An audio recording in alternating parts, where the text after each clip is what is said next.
All right, What's looks up? like we're live. Yep. Word up. We are live, yo. How are you feeling? All right. I'm feeling good. How you feeling? Good, man. Been like the day flew by. Yeah? Yeah. Nice. Yeah, dude, today we had Agape was really dope. We had Joanne Coleman speaking, so she gave me some good nugs. We're gonna put that shit in the bowl and smoke it. Good stuff, man. Yeah. Yeah, I was practicing tunes today. I learned a Guns N' Roses tune, actually. It was a lot of fun. And like Right on. every time I looked at the clock, I was like, where the heck did the hour just went by? 2 hours just went by? Hey, well, Yeah. we're learning a little bit more about how time works, right? Yeah, exactly. Yeah. Much love out to Master Bass Windu. I see you in the chat. What's up, Big up dude? Ebony and Jake. Yeah, much love to Ebony and Jake out in Northern California. Really quick, since we're getting started, welcome everyone to episode number 4 of The Observer Effect. My name is Job Liddy. We've got our co-host Makoa in the house. What's up, brother? What's up, everyone? Thanks for being here. Indeed, indeed. So today's topic is habits and how they affect our lives. We're going to get started with that in a little bit. Just real quick, though, I wanted to get some practices in before we get started. So one of the first things that I wanted to make sure we get practiced in during every show is, going over small wins, either something that happened today or something throughout our week, just to acknowledge it and, put it out there, get that feeling. You got anything? I love it. Well, small wins in the week, right? Okay. Or whenever, just anything that you can acknowledge that happened recently. I mean, we lost my kitty. She's like a best friend of mine. You know how our animals our pets are like family to us. And that was really rough. That's why I wasn't on last week with the show. And it was a big, spiral of emotion and stuff. And, I've been very open about cleaning up, not using any drugs or alcohol or anything. And there's a lot more feeling involved now. And that was a very big experience to go through, shortly after getting clean. She was like the one being that was with me for like most of my time since I was separated. And it's been about 2.5 years now. And so like losing her it was just like this crazy process. But, the win I'm taking away from it is basically like the alchemy that was involved there. I went from anger to super deep sadness, and regret and feeling guilty about not being good enough and all that stuff. And that basically triggered all these other things that are just like have been in me forever, I guess. And then it was just a matter of making one small good decision at a time. And slowly that momentum started to shift. And, it's crazy how it happens, and like, when I went away, I think I've also stated this too, is like I got off the antidepressants, which those compress your emotions. It's like an audio compressor, but for emotions.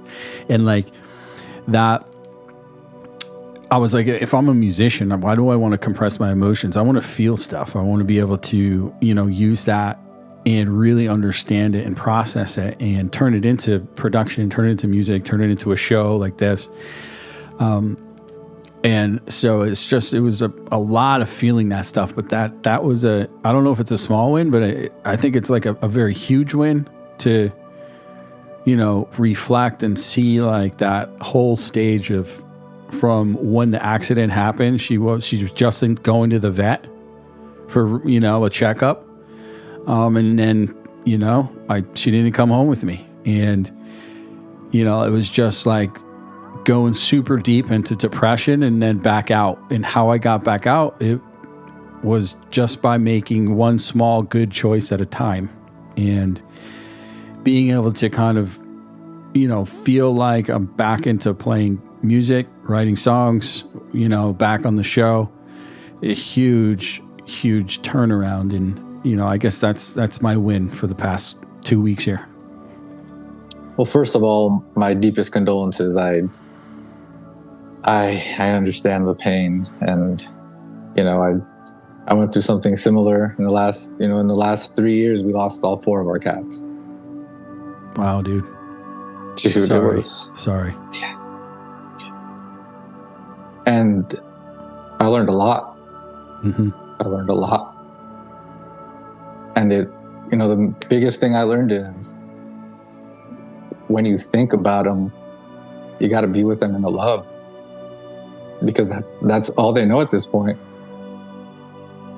We were talking about the other day how, once we leave the physical body, it all turns into pure consciousness, and all consciousness knows is love and gratitude. So anytime I think of them, I just think I love them, and I say thank you. I really appreciate that. And that was something you said to me early in that process of grieving, was that, in that non-physical realm, all she knows is love at this point. And, that was very, very helpful to know that, man. And I'm sorry that, you went through that. Our animals are like, I've always thought, like guardian angels. And, they just, it's unconditional love, and it's like, you don't see that too often with humans. But the beautiful thing is that there are people out there like that. And, that's something actually that came up yesterday, is like my ego telling me there isn't. And then I was like, shut the hell up, ego, because there are, It's like, I'm going to write these people down right now, and I'm going to call them, and I'm going to nurture these relationships, because, that's feeding this, like the good being inside of me, right? That's going to feel better. Right. So, and it comes down to why we do this show too, like that's a huge reason, is like we've always been saying, it's going to grow and attract that type of energy, because that's what we're here to do. We're here to bring people together with no judgment, help people be vulnerable, to talk about stuff, and go through what we go through. Right? Feeling things is actually a very, very good thing, especially for artists. So, yeah, you brought up a lot of good points. The first one that you mentioned, I was trying to keep track because you really did bring up some stuff. And really quick, shouts out to our really good friend DJ Tally G. We see you in the chat. Much love out to you, Tally.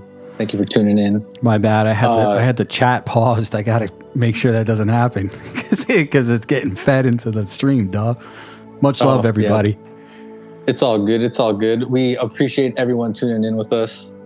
And I'm going to have to go back to the archive and throw up some observations on what you were talking about, because you said a couple of really good things that are actually going to be touched on a little bit more in this show, because it goes back to our habits and what we revert to when something like, releasing a pet happens, and I was referencing this book that I love. It's called The Power of Habit by Charles Duhigg.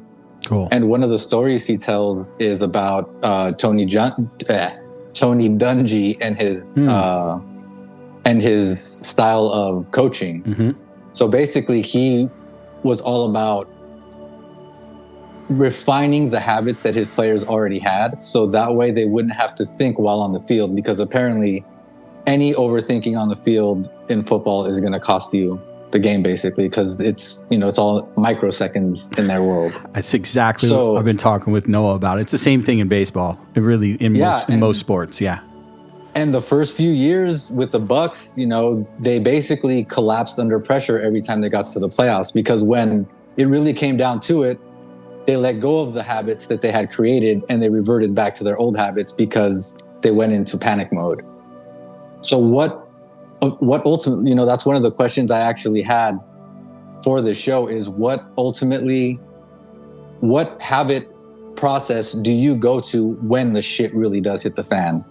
Because when things are going good and, it's all easy, of course it's going to be easy because it's easy. It's not testing you. But when the shit really goes down, what are you reverting to?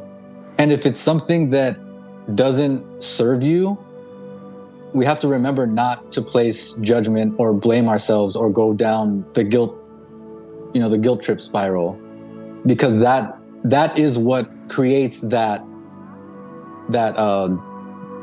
vicious cycle of thinking improperly, because we get attached to that emotion, and the emotion is what drives our feeling. And since our feelings ultimately create our reality, if we're really feeling that feeling and it's what our heart feels, that's what's going to be created. Because that's one thing that I learned earlier this week as well, is that, and we've been talking about this on the show, is language.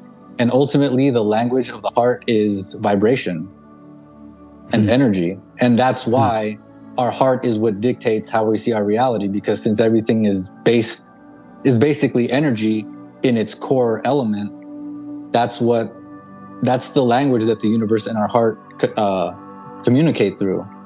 So it doesn't matter what you say ultimately or what you think. If your heart isn't the one creating the vibration, it's not going to have the power to manifest. And that's why a lot of times we feel like we don't know how to manifest, because we're always thinking, oh, I want it better. But deep in your heart, you're thinking otherwise. And again, no judgment, no blame, shame, or guilt. We're all on a part of our journey where we need to, again, observe what's going on and make that conscious decision on what is the next step.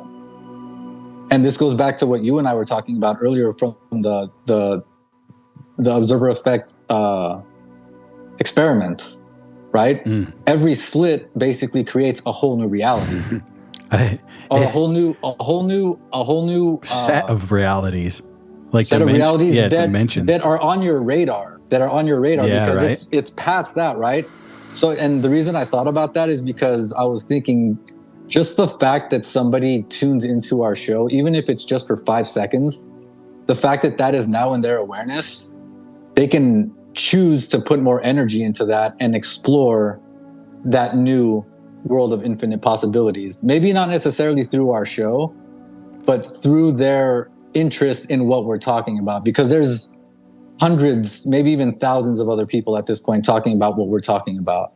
We're just really trying to bring it to our community simply because we feel like it's not talked about enough, and we believe that talking about it enough will create real change.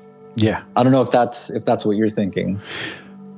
Yeah. I mean, talking about it, most importantly to me, activates the heart chakra, right? It activates that positive emotional feeling that we're talking about, that gives power to our thoughts and to our actions, right?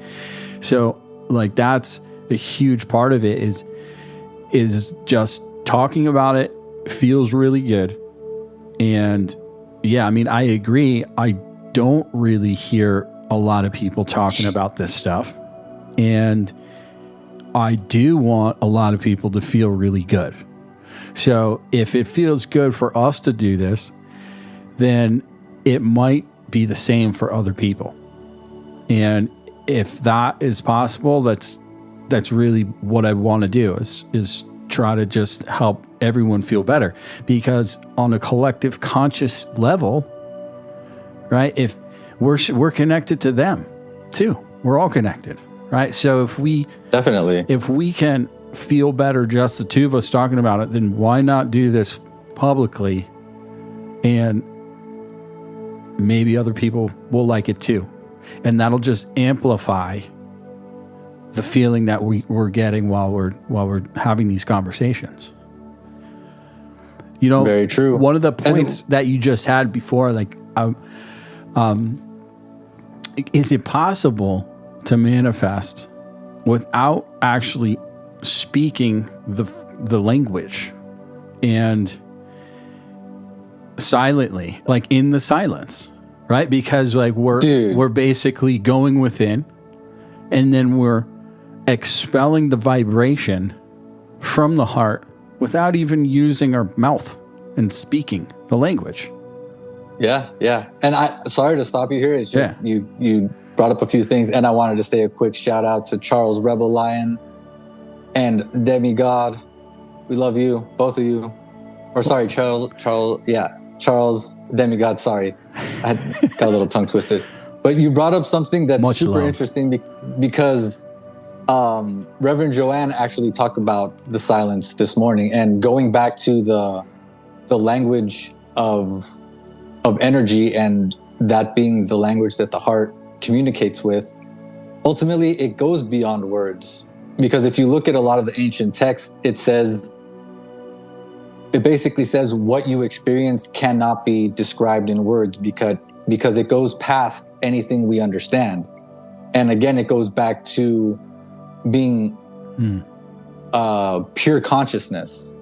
And consciousness doesn't necessarily require certain words. We use words because we need reference points, right? You and I need to agree that this word means that in order to progress our conversation, or else it's just going to be gibberish back and forth. Yeah, I mean, at this stage in our consciousness, in the physical realm, that's the case at this point in time.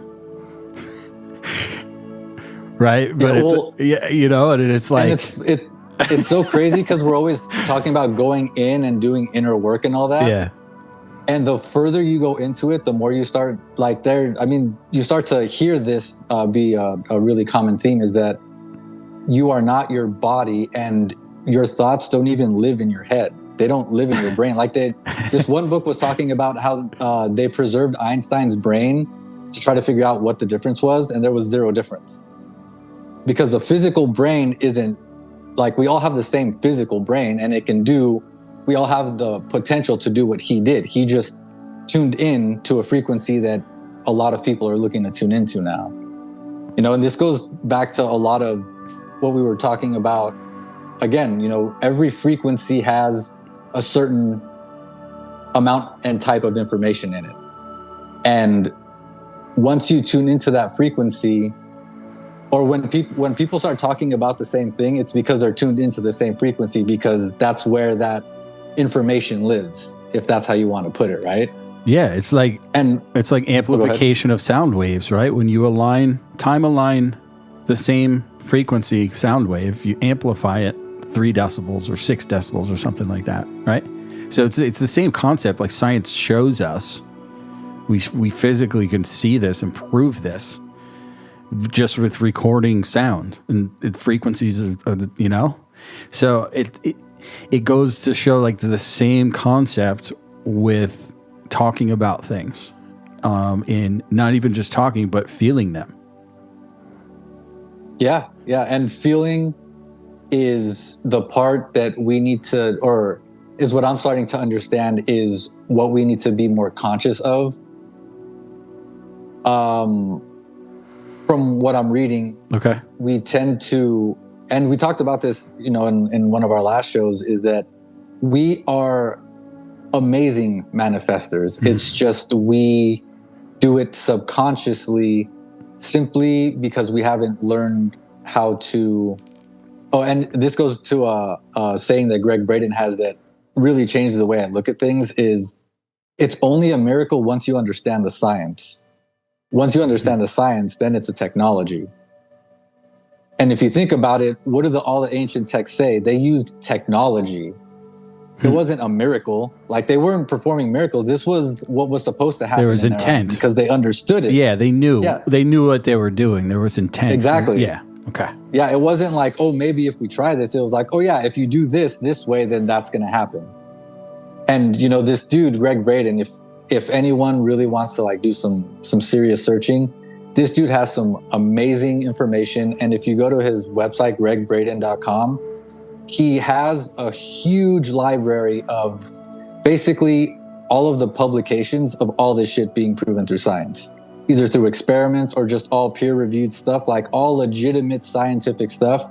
He's got links to all of it.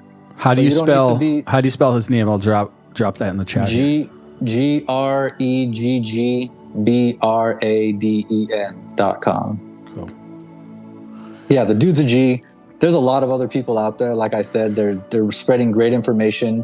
All you got to do is look for it, instead of, and again, this isn't a judgmental statement. I'm not trying to blame, shame, or guilt anyone. I'm just using an example that someone told me the other day. They were like, oh, I spend most of my time on social media, disagreeing with flat earthers and trying to disprove these other people, right? Yeah. And it's like, that's cool if you want to put your energy to that. That's fine. Yeah. And that's all on YouTube. Also, there's all this really dope information on YouTube as well. If you want to go down that rabbit hole, you can really go down. I spend almost every day, I listen to something on YouTube that's, obviously it's peer-reviewed science stuff. It's not just some wacko talking from his basement. And real quick shout out to my brother, Captain Louis. I see you, brother. Tuned in from the UK. What's up, Louis? Crew.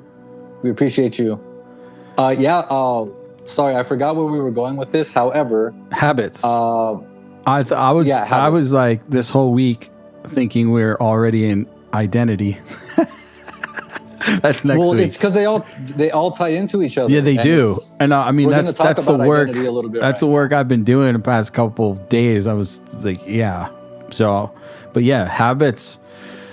My goodness. The one thing that we know is that we can reprogram them. Everybody, no matter what type of habits you have the strength and ability to reprogram them. Indeed. And we have a few tips and tricks to share with you. Again, this doesn't work for everyone. It's just reference points. So now you have an idea of what to look for. And real quick, shout out to Charles Rebel Lion saying alchemy equals science magic. And it's totally true. We're going to be dropping that word a lot. Not because we're experts in it, more because we want to learn more about it and how to properly use our alchemic powers, if that's how you want to phrase it, right?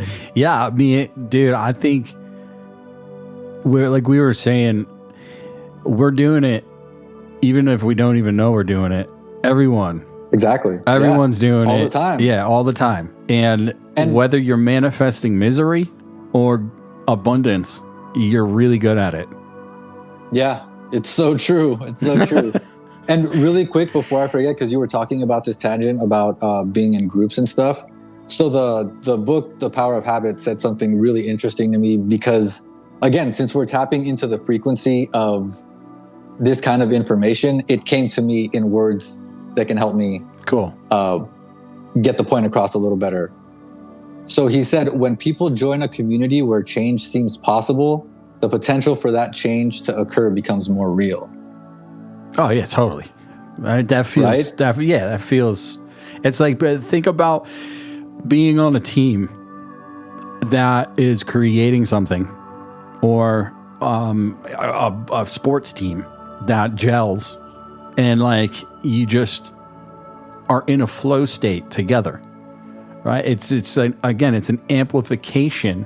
It's a higher power, right? Beyond ourself, higher power, right? It's a combination of energy.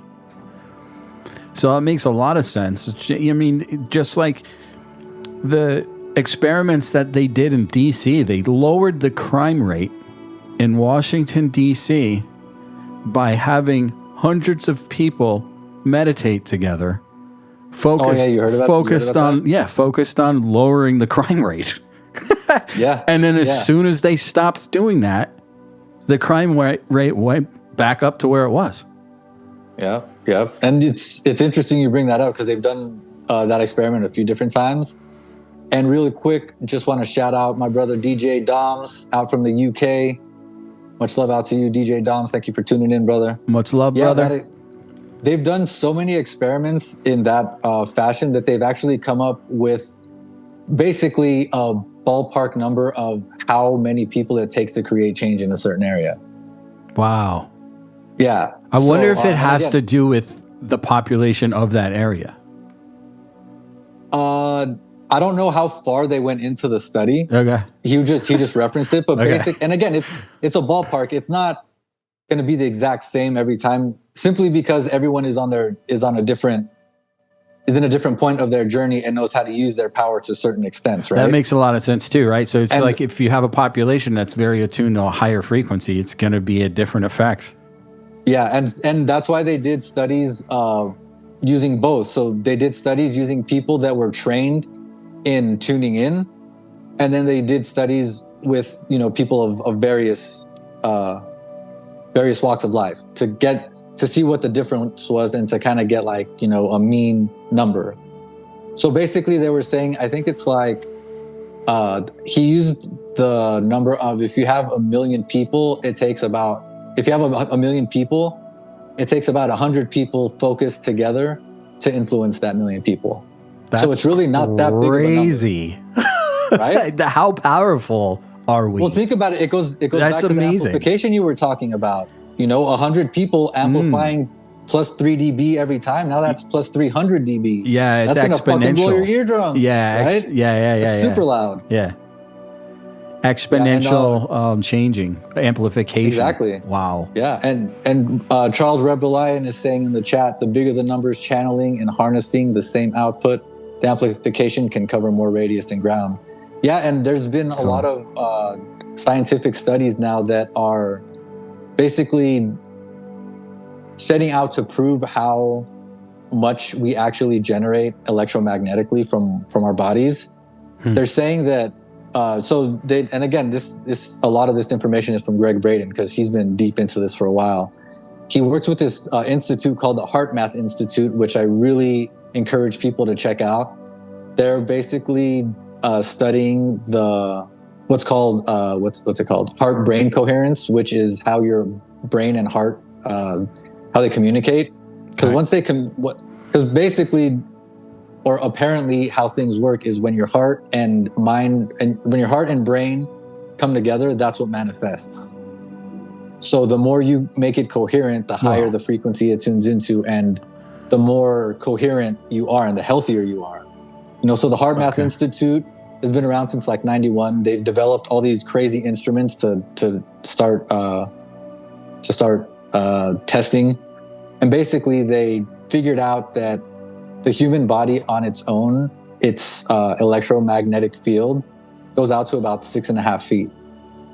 And when Greg Braden asked them, why does it only go to 6.5 feet if we're so powerful? And he's like, well, that's as far as our equipment measures.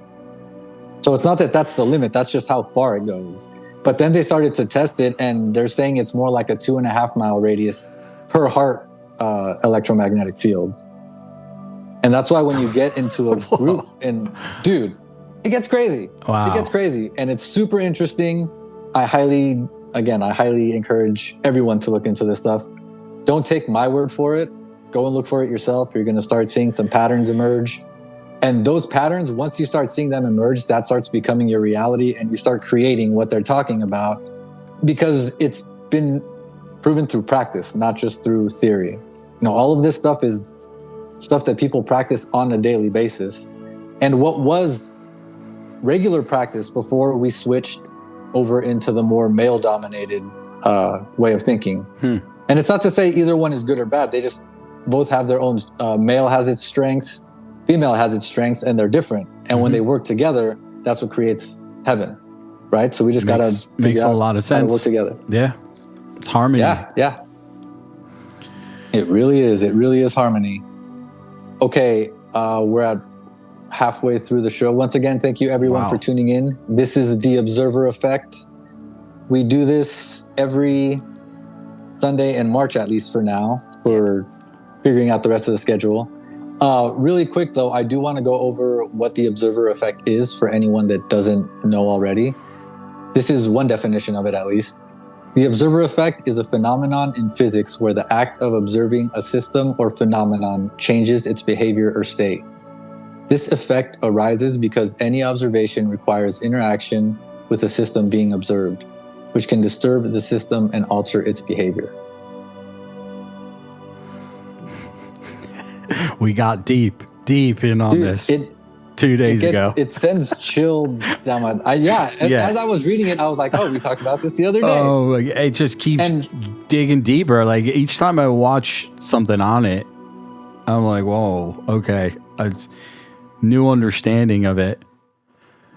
Yeah, and now that we're just touching on something in this realm, I highly encourage everyone in the chat, if this is something you're interested in and you have anything to contribute about this, please get in contact with us. We have a Facebook page. We also have all of our shows up on YouTube, on the Base Freak Radio channel, because ultimately what we want is for people to be practicing this every day, like Rob and I have been for the past 2 or 3 weeks. We don't talk every day. However, we do meet, maybe 2 or 3 times throughout the week about stuff that we've been doing every day. So we do our practices every day. It's just the actually getting together has been a little bit sparse.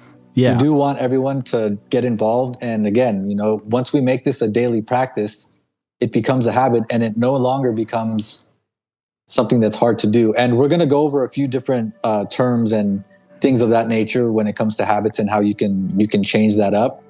We'll get into that in a little bit. Really quick though, Rob, is there anything you want to touch on before we do? I think we're ready to go into what you want to go into, man. Okay. Yeah. If anyone in the chat wants to join us in the Zoom room, please feel free. It's a lot easier to talk than to type. Really quick, Charles said electromagnetic theory is wild to learn for sure. Yeah, man, electromagnetic theory. And that's just, one of the millions of interesting aspects of all of this and how our reality is supposed to quote unquote work. So we'll get into a few things that I was researching and reviewing about habits. First thing is, if you don't already know what the habit loop is basically the system we go through with our habits. So it starts with a cue, which leads to a routine and ends with a reward, right? So a lot of experts are telling us once you observe your habits long enough, you start to figure out what your cues are. Once you figure out what your cues are, you can decide where to go next. And that's how you change the habit. Until you start observing it, though, it's just going to be a subconscious program that's basically running your life. Mm-hmm. Science is saying that somewhere around 70% of our day is run by habits. And one thing that they don't talk about a lot, as far as in the people I was listening to, they don't integrate, metaphysics and quantum physics and things of that nature. A lot of our habits, when you speak about them in metaphysic or quantum physics aspect, they don't even stem from us. We don't create most of our habits. Most of our habits are ingrained in us in our childhood. And, going back to science, when we're born, we start off in a certain brainwave frequency. And as we get older, we move up the frequencies or up the stages. I don't remember what order they go in, but the stages are theta, delta, alpha, beta, and gamma, right? And basically from 0 to 2, we're in one of the first, I think it's theta. And again, you can look this up. It's really easy to find. The first couple of years are in theta, and then we move into delta, which is basically what I'm getting at is our first 7 years, we're basically a recorder that's taking in everything with zero filter. So anything that is said to us, we believe is true 100%, based on the way our brain is functioning at that time.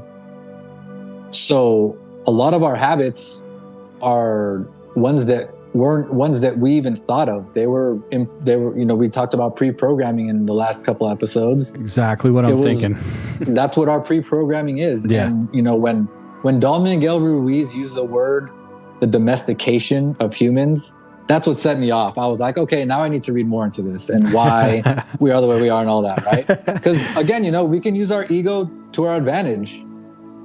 If I'm like, I'm not going to be domesticated. It's not that I'm mad. It's more like, oh wait, there's a way to not be. It's possible to not be. Oh, maybe let me go check that out real quick, right? It's not looking to prove something wrong or right necessarily. It's more what is going to help me become my higher self or my best self or whatever you want to call it. Sorry, that was a crazy rant. No, it isn't. It isn't. But the pre-programming makes me sorry too. Oh, yeah. Whatever. That's a subconscious habit, right? So, and it's got to be broken. It will be. It will be. I'm just acknowledging it. We can keep moving on. I love.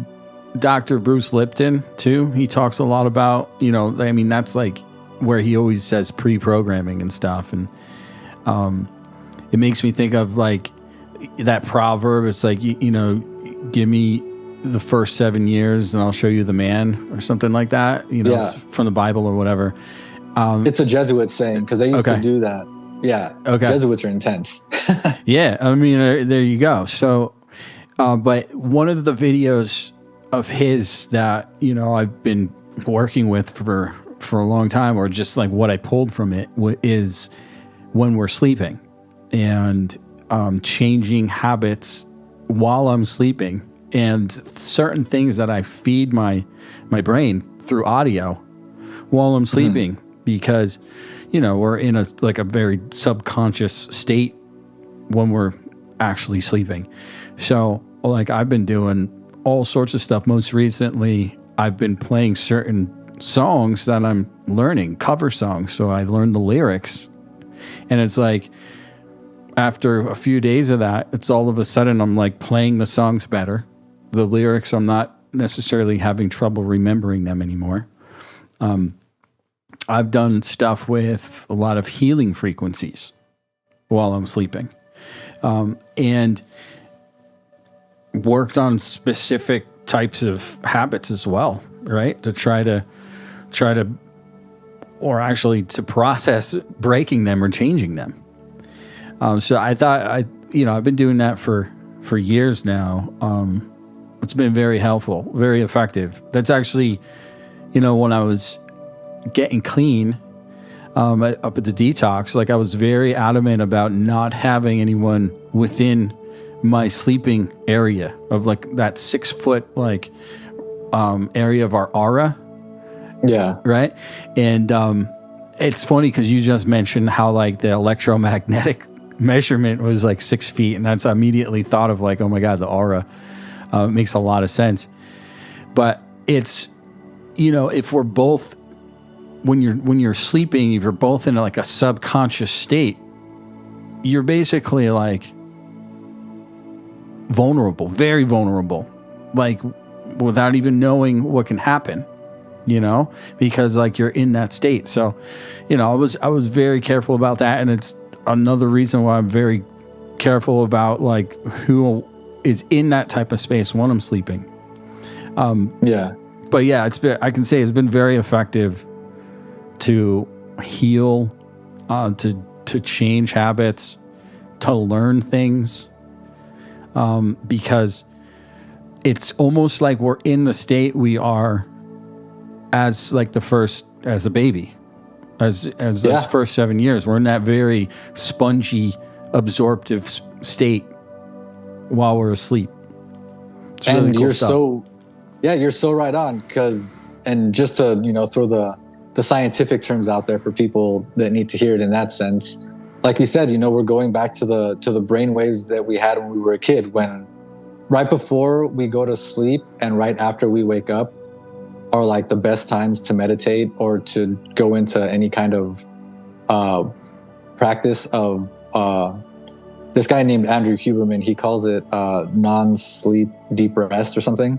So meditation is one of those. And, you know, like you said, so when you're asleep, you feel like you're learning better. It's because you're in that delta state. And there's actually this this place called Mind Valley. I don't remember the dude that runs its name, but he's like a trainer in how to get into delta states and how to get into like hyper focus and like really just basically learn how to really use your mind and change your brain waves and all that. Because again, you know, the changing in your brain waves is changing your energy, right? And once we change our brain waves, and it gets into the type of brain wave that communicates better with our heart, which is, you know, alpha and delta, that's when we really start to manifest. And if we get there consciously instead of, you know, unconsciously or subconsciously, now we can really start to be, you know, the quote unquote programmer of this computer simulation. Yeah. Now you're actually like physically changing the program consciously instead of unconsciously, which we're doing a lot based on our habits. And we will start touching on a few things about habits, y'all, I promise. You know how we get. We love our conversations. And ultimately, this show is about discussion. Yeah. You know, we want it to be more discussion and just throw information in as a basis for letting you know that we're not just talking out of our ass. This is stuff where we're actually researching and really, again, we're practicing. You know, we're trying to figure out what works and what doesn't. And a lot of what these people are saying is proven to be true simply through my own experience. And that's why I'm passionate about it, because it's changing my life for the better. I'm seeing it change other people's lives for the better. And I know people that are in states, and we've even talked about this a few times on the show, how we want to be doing this all the time. Mm-hmm. Why? Because we're tuning into that frequency of our highest self. While it hasn't actually manifested in reality, we're there. And since we're there together and talking about it, now we're just really like, we're basically walking down the pathway to where it is. Right? Yeah, and we talk about it. Exactly. That pathway, we're on it at that point. Yeah, and now it's just, and it makes Simon Sinek did a little short on this. He was like, your mind doesn't know how to process the negative. So he's like, if I say, don't think of an elephant, all you do is think of an elephant. So he was like, but slalom skiers, they're not thinking, why are all these trees here? They're thinking, there's the path. So all they see is the path, and now there's no tree. Bro, I don't know if they're thinking. Like when well, they're not. No, okay. Yeah, that's but right. You know what I mean? Like the way their mind is focused is different from someone who's seeing all the obstacles. Instead of seeing the obstacles, check the path. Yeah. Because if you're looking for the path, even if you get off path a little bit, if you've been looking for it the whole time, at least you know where to reference back to when you get off the path. Right? Yeah. I mean, this started talking about feeling, right? I mean, that's the one thing I'm very excited about so far with this episode is knowing like you said, like the feeling and the thought together helps them basically create the manifestation, no matter like what's been said, you know? Yeah. Oh, real quick, it's 444 over here on the West Coast for all my numerology peeps out there. Really quick, I think I saw someone put something interesting. Captain Louis. Louis did. Reference what he said. He says, nothing is true. Everything is permitted. A decade on and the rest of the page remains blank, for we still cannot find a single datum that remains true under all possible circumstances, nor evidence of the impossibility of anything under all possible circumstances. But by all means, have a go. And that's by Peter J. Carroll. That's a really good perspective on it, you know, and it's really good language for people that are in that part of their journey. You know, because once we look more into things, we start to figure out what language resonates with us and which one doesn't. You know, and while I agree with his ultimate bait or what he's ultimately getting at here, I do disagree with a couple of the words he uses. However, it really doesn't matter as long as we're ultimately getting to be our best self and contributing to humanity.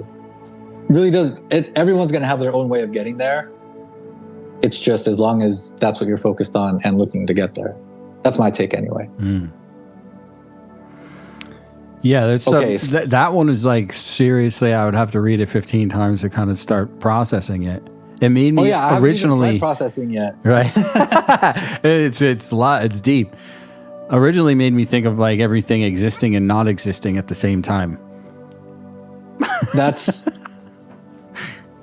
technically that's true if all of this works the way it works, because it all depends on how you look at it. It's all based on perspective. Yeah. Yeah, I mean that's does the moon exist if you're not looking at it? Right? According to like the observer effects. Right? Like the electron molecules. The possibility of it always exists. Yeah. Okay. It just doesn't manifest. Again, this is my take. I'm not the fucking expert here. I don't know all the answers. I'm just telling you what I'm thinking off the top of the dome, bruh. Yeah, everything is always there. The possibility of it is always there. Because, going back to what we talked about the other day, that apparently everything has already been created. We're just tuning into the creation that our body resonates at. Yeah, I think it's all about the dimension that you're in at the moment. Correct. And since everything is possible, it's because I was thinking about this on my way home. I was like, so there's a me that is, that is wealthy in terms of finances with this list of stuff. There's also a me that is abundant in finances without this list of stuff. Because I'm trying to figure out what habits I need to trade, right? I need to trade this one for this one, or maybe this, again, it's me thinking to myself, what habit do I need to create a replacement for? And this goes into some of the stuff that I was reviewing and reading about when it comes to how our habits work and how we change habits, how we create habits, how we say some people say destroy. I would rather say we change, because energy can't be created or destroyed. It just changes. That's it. Yeah, that's what alchemy is, right? We change things. Yep. You've heard of the 20-second rule?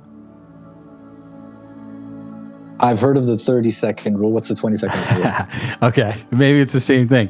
20-second rule. So let's say you want to build the habit of learning to play your acoustic guitar better. So if you keep it in a case, which sits in the closet, which is, in the other room or the living room or whatever, and you're not like there often, right? You're way less likely to actually go open that thing and start playing. But if you put it on a guitar stand within 20-second reach of you, and it's in physical area, and you walk by it, constantly, you're way likely to actually pick it up and start playing it. So they say, like, any type of habit that you're trying to create, if you make it accessible within 20 seconds, you're way more likely to go create that habit actively. Very interesting. Yeah, be on it. I learned that my wife in The Happiness Advantage. The Happiness Advantage. It's a great book. You should check it sometime. Okay, hell yeah. My wife knows something that's similar to that. It's called the 5-minute. Well, there's the 30-second rule is a leadership thing that I'll touch on in a second, but the 5-minute rule is similar to what you're talking about. Basically, when you want to do something that you feel like that you, for some reason you can't get started on, just say, "Oh, I'll just do it for 5 minutes," and then all of a sudden, you're an hour in and almost done. Yeah, yeah. It's just that thing that. And what's crazy is that I actually learned a term for that from Andrew Huberman this week. It's called, where is it? Limbic friction. It basically, and it's a term that he coined. He's basically talking about the amount of energy it takes you to execute, either to go from too hyper to calm down, or to go from too hyper and too anxious to actually do it, and from going from too depressed to actually doing it. He coined it limbic friction. Okay. And I really liked it, just again, because once we have reference points, now we can take it and make it our own and just start thinking about it and having it work for us in our mind, if that makes sense. Yeah, it does. It makes me think of like one of the small good decisions I made in the past week here to kind of like begin to come out of the depressive state of the grief, was to open Pro Tools and open a tune of mine and just hit the play button. That's it. That was the only step. It wasn't to work on it for 5 minutes. It wasn't to get a mix out of it. It wasn't to do it. It was literally just open the session and push play. And, then I did that. And next thing you know, 2 hours blew by and I had a couple, beta mixes of a tune I'm working on. I got some vocal tracks in. I've had this similar effect, and it's making me think like there's frequencies involved here, right? There's literal audio frequencies. Like, dude, I've had the creative spark just by doing the first step of literally turning a keyboard on and booting a patch and pushing one key and hearing like a delay pattern of some sort of synth and being like, oh, bang. And it's like, that made me think of this guitar riff and like, okay, get this loop sample, go. Right? It's just before I turn the keyboard on, be in the state of like, I don't give a fuck. Like, I don't want to do anything. Nah. And it's like, just turn the fucking thing on and push the button. And it's like all of a sudden the sound goes off and it's like, oh my God, this is the dopest sound ever. And it's just like a preset patch from a Virus keyboard. Yeah. But it's just like, next thing you know, a whole freaking tune gets produced. Right? It's like, you got to be careful like doing that too. It's like, make sure you got a couple hours, otherwise I've gotten to that point where I'm like, I did it and I didn't have too much time, but next thing you know, I'm like, I don't want to stop, and then I'm late for the next thing I got to do. But, hey man, I mean that's what's happening right now with this show. Yeah. I don't want to stop. We will have to end it fairly soon though, within the next 10 minutes or so. I do want to get a few tips and tricks in real quick, just so people. Yeah, the 20-second rule, guys. That's a huge tip to just start. If you want to start a new habit or a new something, make it accessible. 20-second rule. Yeah, make it like right there. Put it right there in front of you. Word up. Much love to our friend Tally G. Thank you for tuning in. Enjoy the rest of your Sunday. Much love, Tally G. Yeah. So a few things on habits and how they work. Things of that nature. So a habit is a routine of behavior that is repeated regularly and tends to occur subconsciously. This brings up that word subconscious again. It's the way our body keeps moving without our brain having to put in much work. And, a lot of research into the brain has led to them focusing on this part of the brain. I totally forgot what it's called. The basal ganglia. Oh, so the basal ganglia. Basal. Yeah, the basal ganglia. Okay. Check out the basal ganglia. So that is part of our like ancient brain, basically. Okay. Because they're saying that the brain is like an onion. So the outer part of the brain is the newest part. So the basal ganglia is like basically in the center of our brain somewhere, right? And this is where all of our habits are stored. And the reason why the brain creates habits is because it wants to be as energy efficient as possible. At first, when we first start learning something, our brain is on fire because it's taking in all this data, right?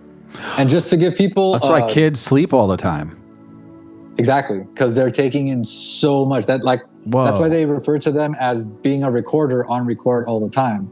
Just imagine if you had Pro Tools going at like 96K recording, how much data it would be taking in constantly. Yeah, to talk about the amount of hard drives I have, but anyways, yeah, right.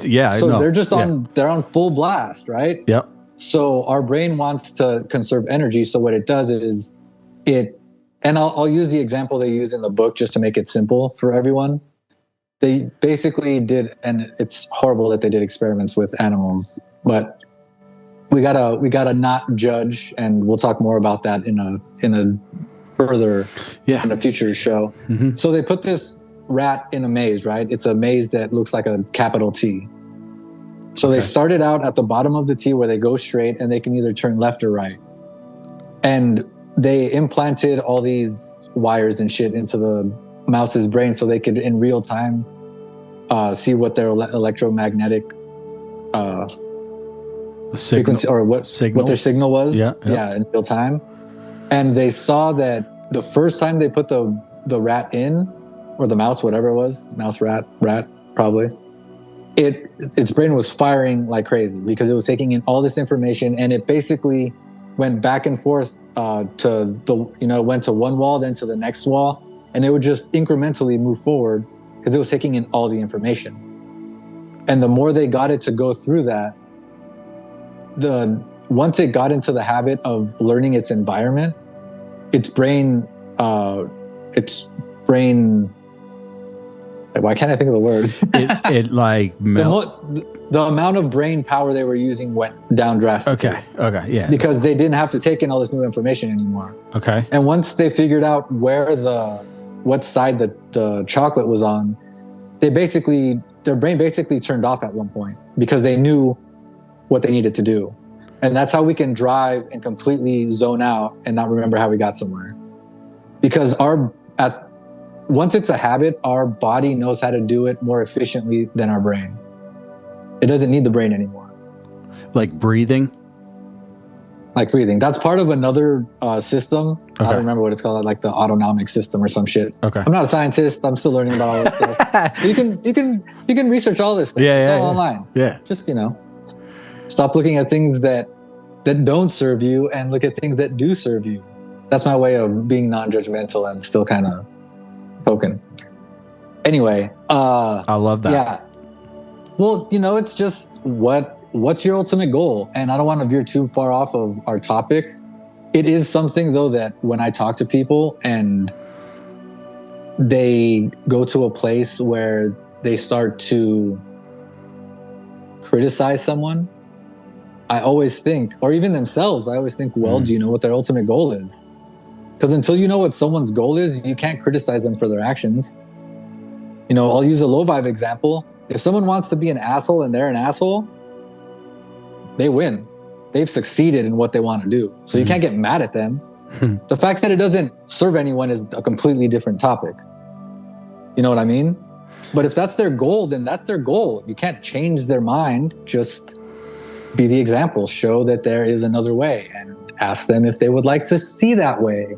And if they don't, move on and find someone that does. Because then that person that does, you start talking, you start amplifying that frequency, and you start tapping into some shit, and it's all gravy. Which is another goal of this show. We're really looking for other people that want to talk about this stuff. We're just facilitating the Zoom room. That's all we're doing. Exactly. Okay. You had I think the first question. Oh yeah, we gotta wrap. I think you asked the first question, but I don't think anyone answered it. I think is that what happened? Did you ask the first question and then keep talking, and then maybe you were like, I went on a rant or something. What was the question? Because I think. Oh, DJ Acid Ion or DJ Acidian. Oh, however you pronounce it. Welcome in. Love with the raid. Welcome in. You're tuned into the Observer Effect. I'm your host, Job Liddy. This is your co-host, Makoa. He's in the house with us today. Big up. Much love to Trouts. DJ Acid Ion, hopefully your broadcast went well. We appreciate you joining us. Yes. So we'll go a few more minutes over. It's all good. back to what we were talking about. So this episode is about habits, how they work, how we can change them, how we can create habits we want, and a few different tidbits on how habits work. Sorry, I'm trying to read. Yeah. There's lots of people. Practicing, and not just practicing, but practicing the right way. Right? Correct. Like practicing properly, or proper practice creates greatness in whatever you're trying to do. Right? So, like habits in general, from what I've developed, in the past 3 months, was I took my acoustic guitar with me to rehab. Like, thank God that I was allowed to do that.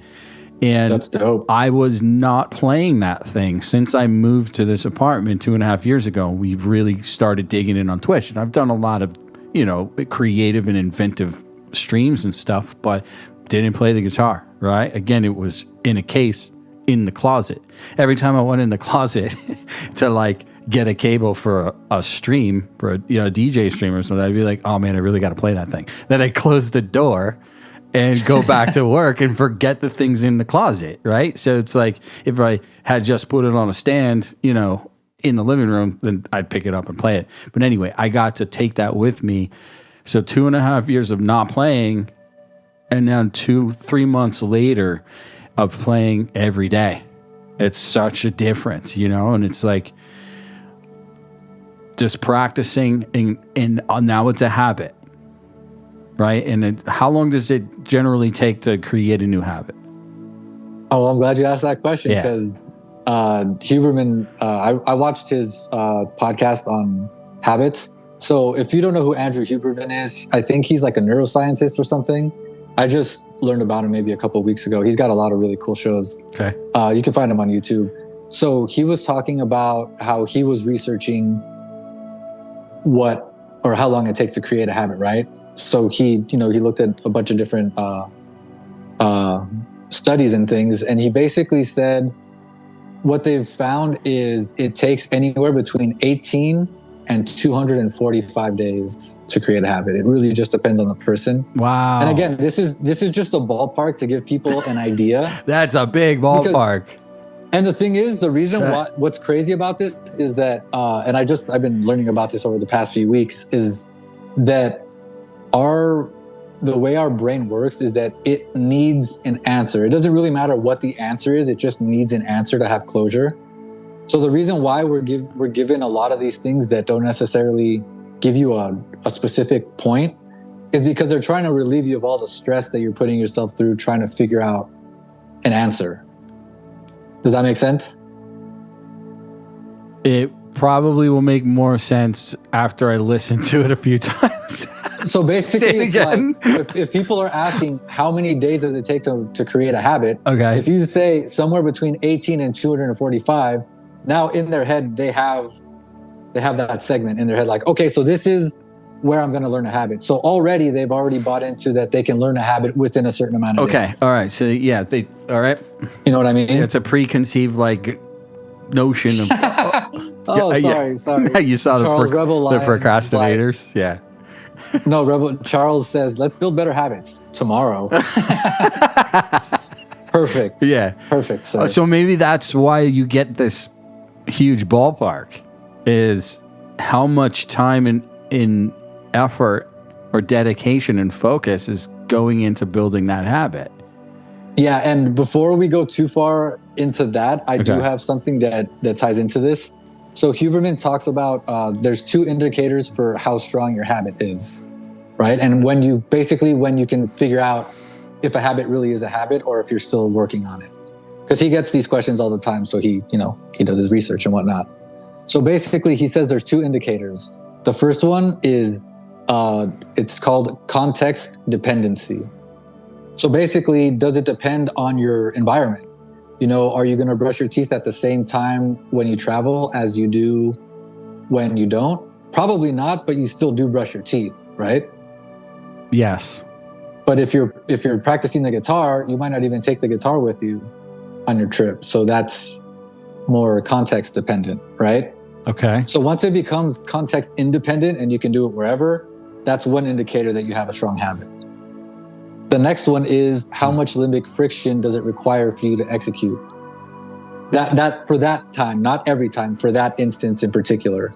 Just be observant of how much effort it takes you to go through the motions of that habit each time. What did you just call effort? Friction? Effort? Something friction? What? How much limbic friction does it require for you to execute the habit? Okay, so what's limbic friction? It's a very... That just means like how much effort it takes. The amount of energy it takes for you to execute.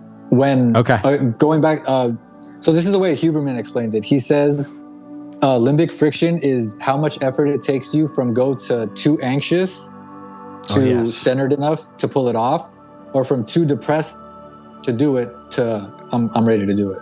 That's limbic friction. And that's just a term he coined. Okay, cool. So that's limbic friction. So it's like it's at higher or lower levels. Right? Yeah. Demigod is a true G. She literally put it all out in the chat for us. I don't know how she remembered all that. She wrote it better than I did. Let's go, Demi. Thank you. Demi, we love you. We love you. And we love everyone.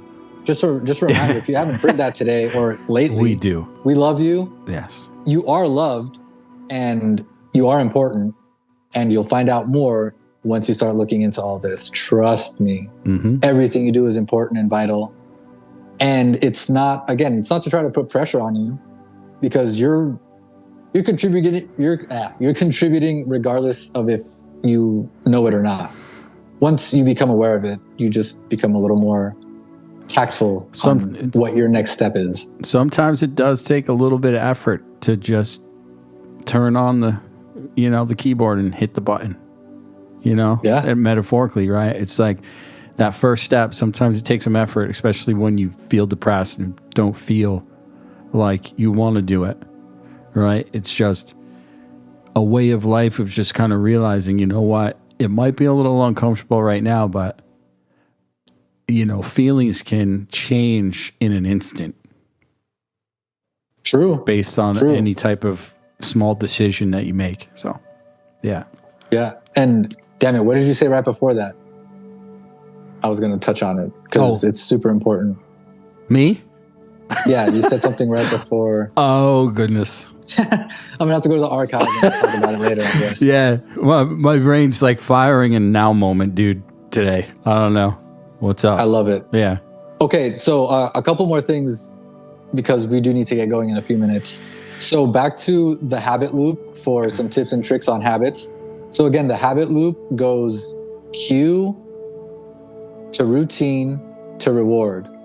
And the routine can be physical, mental, or emotional, right? And I think that's something really important to touch on, because a lot of times we don't think a routine is mental or emotional necessarily. We probably think more physical when we first hear it, and that might be just my bias, but that's how I thought before he said that, and that's why I wrote it down.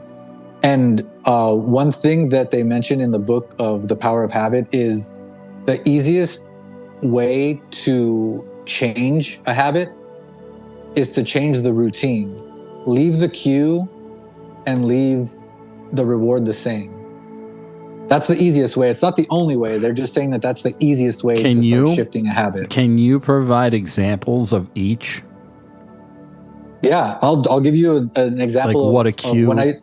When I used to smoke cigarettes, my cue was getting in the car. As soon as I get in the car, I'm driving for X amount of minutes, I can smoke a cigarette. Okay. And the reward was the cigarette, right? Or the feeling I got after the cigarette, whatever. Okay. And the routine was smoking the cigarette. Once I figured out that even just walking to the car, I already had the craving. And this goes back to, all the habit stuff that I was looking into. And we can talk more about that in the future. And, check our YouTube and Instagram. We do post reels throughout the week, touching a little bit more on what we touched on during the episodes. But yeah, that was one thing that was... It wasn't hard for me it wasn't easy. It wasn't hard. The decision was probably the hardest part.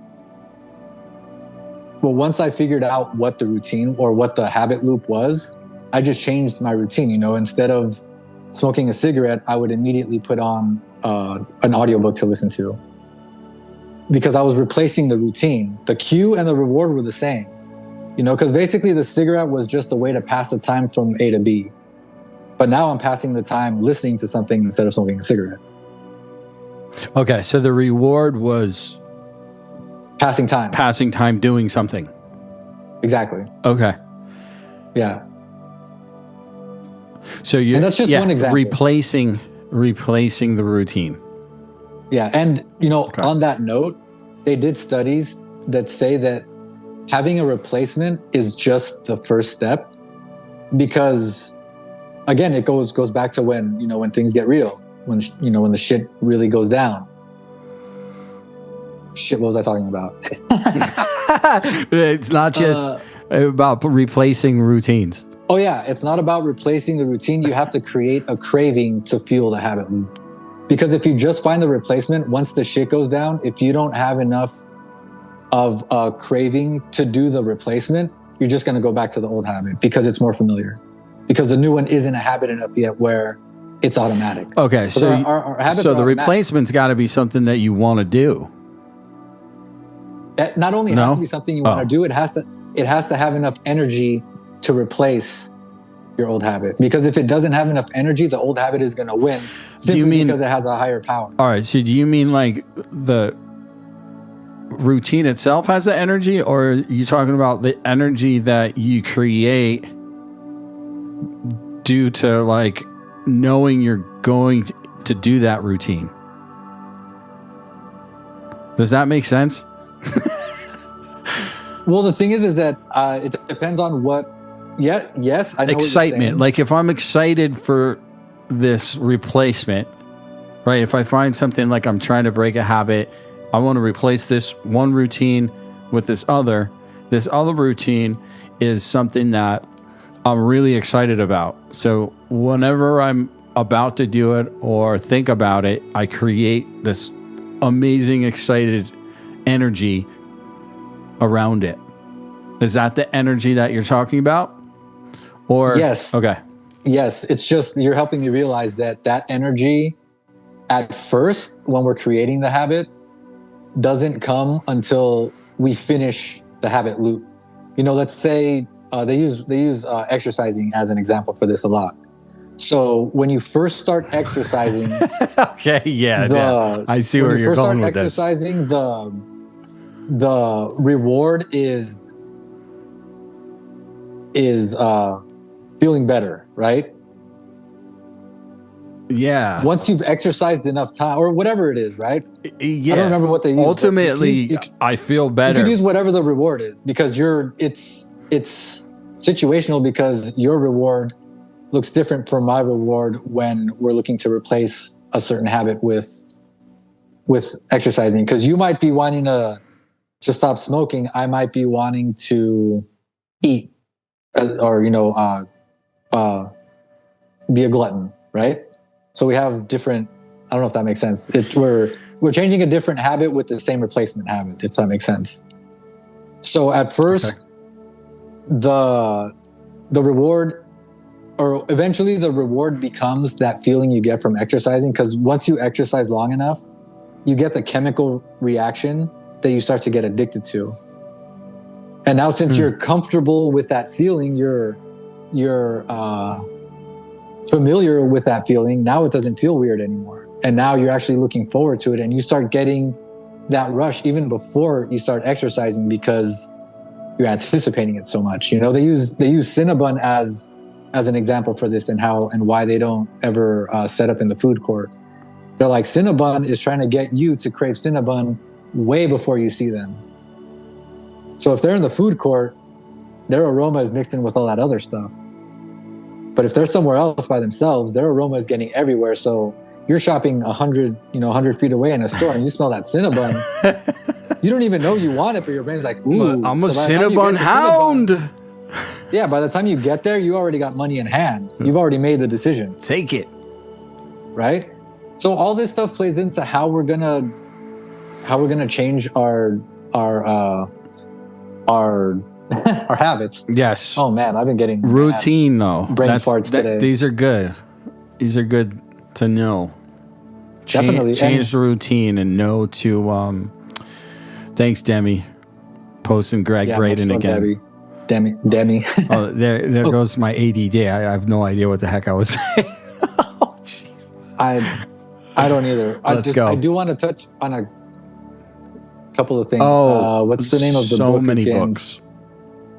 For Greg Braden? Changing Habits. The Power of Habit by Charles Duhigg. Yeah, that's a good one. And while she's looking that up, I want to touch on a couple of things because you're talking about creating the practice and just being in the habit of or what were you talking about? Something about practicing and well, also either way. I mentioned earlier the Happiness Advantage is another book for people to check out. But I was talking about habit of guitar and practicing the right way. Okay. Well, right? Whatever you were talking about led me to remember to mention Keystone Habits. If you want to take down another some more terminology, Keystone Habits. So apparently Keystone Habits are the habits we want to identify because they're basically the ones that kind of trickle down into different things. So again, they use exercise as an example. Once you start exercising long enough, you by default start eating better, start being more alert, you start engaging more in other things, and you start creating better habits through that. So if you can find a keystone habit that triggers a bunch of habits that don't serve you, that's the first one to work on changing, because that will use another term I'll give to y'all that I love. It's called the holographic principle. If you don't know what that means, or if you don't know what a holograph is basically an image of something, right? And the way it works is every single fraction of that holograph has the whole picture in it. So if it was a piece of glass and you shattered it into a million pieces, each piece would have the whole. And since our universe is supposed to be holographic, whoa, that's the way that it creates massive change really quickly. Because instead of trying to change the whole thing at once, all you got to do is change that fragment. Because once you change that fragment, it starts to influence the rest of it. That's why. Wow. Oh, go ahead. Yeah, it just makes me think of the observer effect experiment again, right? As soon as the one electron shot out, it now exists there and everywhere at the same in all points in time. Yep. That's, I guess, what a holograph. It's crazy. Yeah, and dude, yeah, it gets super intense. I love it. I really would like for some of our viewers to join in because a lot of you are giving really good input, and it's kind of hard to read it all out loud. Dude, Demi's on the ball tonight. Look at this. Keystone habits are when positive change begins. They are habits that produce something of a ripple effect, in which one little positive change has the potential to produce other positive changes in all different parts of someone's routine. By all accounts, then, they appear like quite handy little things. Yes. Yes. I love it. Thank you, Danny. Yeah, thanks, just Jerry. bringing the heat. I mean, you're doing better than we are. It's like as soon as you mention something, she's like, "Bang, Google, boom, definition, drop." Yeah, she's copying and pasting. I know what you're doing. You're just so good at it. Heck yeah. I mean, that's exactly what helped me kind of like go get out of the depression that was a result of the grieving. That is just the small little positive change. I got to give all the credit to my wife. Even though we're separated, she's been really very, very helpful, and I do still love her a lot. So big up, Lauren. Awesome.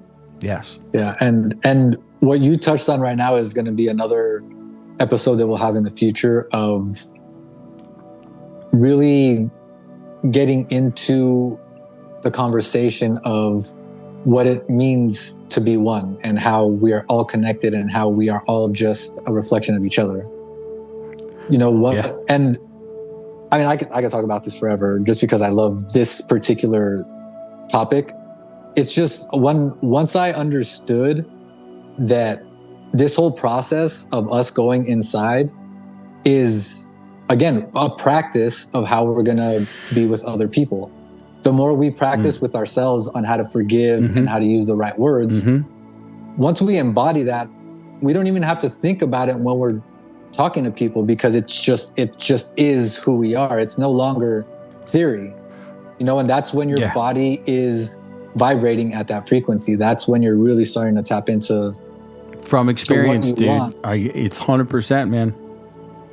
I think like the power that we can tap into is unlimited. How we do that, I think, you know, I was talking to my sister about it 2 days ago, is breathing. I think like that stuff that science can't define but know is there, right? The orgone, that the space in between, that it basically is like what, 90% of the universe or something. And we breathe that shit in.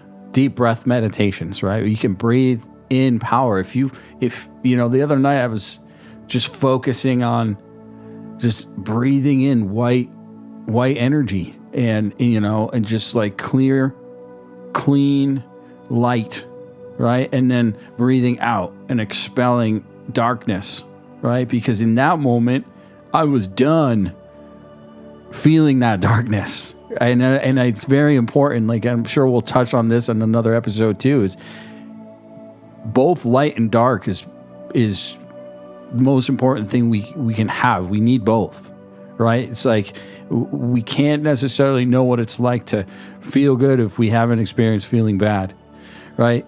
But in that moment, I was done with feeling bad. I was good. I had enough. And I was able to just literally breathe in good and breathe out bad. And, you know, shortly after that, I think, like, you know, you reached out and it was like, boom, there's law of attraction happening. And then, and then I was like, I typed out and I sent you all those words. You're like, those are some amazing words. And I was like defining who I was ideally and who, you know, the strength, I'm power, all these things. And man, I got high from it. Like the rest of that night, I just felt amazing. What did I do? All I did was breathe and focus on what I was pulling in and what I was expelling. Right. So that power, that higher power, our connectedness, the multi, you know, or the universal mind, is how I've heard it as well put. Totally know where you're coming from. Nice. And just to expand on that a little bit, I lost my train of thought. Oh, this has been happening all it's all show. Good. Yeah, it's cool. The one source. So yes. I was talking to a friend earlier this week, and she pointed out something that just really caught my attention. She was at a cacao ceremony, I believe, and the facilitator was doing a breathing technique with them. And she said something that really affected me, and I want to start using this terminology because I think it resonates more with what we're looking for. And she said, breathe in love and breathe out love. Okay. Does that make sense? Because if we breathe in, and not to say what you did was incorrect, because it got you to where you needed to be. And ultimately it was just a terminology you used. As long as you felt the feeling that got you to stop feeling bad, that's the important part. The words aren't as important. It's just, if you want to be intentional with your word, I know I'm being a little contradictory here. I'm still learning. What's it called? So she was saying, if you breathe in the love, but you breathe out negativity or whatever, what have you, then you didn't alchemize the energy. You're still sending out. If you're sending out negativity, it's eventually going to come back to you. Yeah, well, it's got to go somewhere. I get it. Right? Okay. So again, Just something I I wanted think to point out that's an simply because- advanced stuff of like yeah, because I used to changing it. during my facilitations on my show, I used to say breathe in, the infinite possibilities, breathe out the negativity and the limiting mindsets. Well, dude, I love it because all I'm going to change now is breathe in the good, and as I'm just going to focus on changing whatever I'm feeling inside to that. Literally, that's it. And then when I breathe out, it's just breathing out the positive as well. Love it. Yeah. And just a shout to Demi. If you want to go to one of those ceremonies, just feel into it and give thanks that you've attended it and get familiar with the feeling of having attended it. Apparently, that's how it works. I've experienced it personally myself. Not to say that it works that easily, but that's supposedly the system. And again, once the miracle goes from being a miracle to understanding the science, now we understand it as a technology. I want to learn how this technology works. Bro, Demi has already attended that ceremony. She just hasn't met that point in the timeline yet. Exactly. And the more you feel into it, Demi, the more you'll start to meet the people that will get you there, or that get you there, because you're already there. Since everything is everywhere, always, infinity. Yeah. My wife always laughs at my stupid phrasing of that, but it's the only way I can put it. It's really, I mean, you said it earlier. We say it all the time. It's like the things that we can understand in a vibrational level are so hard to say in words. Dude, we say here and just blah, blah, right? And it's so funny because another huge contradiction that comes up is, we're always told to be so, well, it's not necessarily a contradiction, I guess, when we're told, or when we're suggested to be aware of what words we use. It's not so much, well, basically what I'm trying to say is a lot of the ancient teachings say that like our words and language, like are in on earth, is like the least effective way of communicating. And now I'm just realizing that might be why they say so much to watch our words, because we're so poor at communicating. So maybe it went from a contradiction to something I just realized while I was talking to you guys. Thank you all. I love you. Nice. You helped me realize a new thing. I love it. Okay, so we're I really do need to get going now. Yeah. I appreciate everyone. Much love, everybody. Thank you for tuning in. Yes, we're going to say this every show. We appreciate you consciously participating with us, because it is making a huge ripple effect in the quantum field. Yes. The more we do this, the more comfortable we'll get with it. The more people will bring to talk to us and with us about it. Charles, Demigod, Master Bass Windu, anyone else in the chat. Who else was in the chat with us today? Dustin Timberlake, DJ Acid Ion, everyone from the DJ Acid Ion raid. Thank you for tuning in with us. Again, take care of yourselves. Oh, Tonka Tim in the house. Thank you for following. For the follow, yo. Yeah, Tonka Tim is one of the Jungle Train family. Cool. He's a hardcore junglist like many of us. Real quick, I'll say my outro for everyone. Take care of yourselves, take care of each other, see the best in yourselves, see the best in each other. Keep raising your vibration. Keep talking to people about this. And when you need us, reach out, because that's what the community is for. We're here to grow together. Good and bad times, just to use those words. At the end of the day, it's all good. Love it, brother. What's up, everyone? Thank you, man. Love you too, Makoa. Love to everyone in the chat. Captain Louis, Deep Tune, much love, everyone. Stay tuned. We're going to join some junglists real quick. Who are we going to raid into? I always forget to do the raid. Ooh, D-Fly's on. Let's go check out D-Fly, y'all. Let's go. Visit our friend D-Fly. Okay, whoops. Much love, everyone. See you next week.